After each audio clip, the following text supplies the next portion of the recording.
Inaresto ng Kalinan Police ang top 7 high-value individual ng Davao City sa ikinasang bypass operation sa Kalinan, Davao City.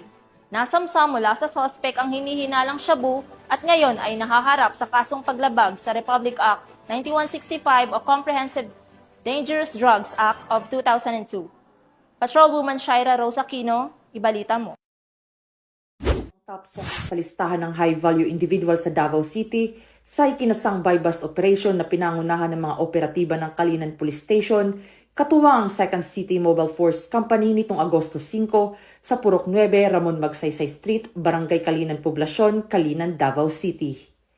Ayon kay Police Major Rubel B. Saavedra, Station Commander ng Kalinan Police Station, kinilala ang suspect sa alias na Chris, 30 anyos na residente ng Jacinto Extension, Barangay 11B, Poblasyon, Davao City.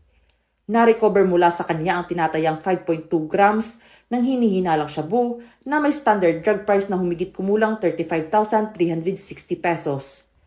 Ang suspect ay nasa kustodiya na ng nasabing istasyon at nahaharap sa kasong paglabag sa Republic Act 9165 o ang Comprehensive Dangerous Drugs Act of 2002. Ang pagkakakumpiska ng mahigit 36,000 na halaga ng shabu ay isang malaking tagumpay laban sa patuloy na kampanya ng pamahalaan kontra iligal na droga. Patunay din ito ng mahigpit na pagpapatupad ng batas ng mga kapulisan sa lungsod. Mula rito sa Police Regional Office 11, ako ang inyong PNN Correspondent, Patrolwoman Shaira Rose Aquino, alagad ng batas, tagataguyod ng Balitang Pulis.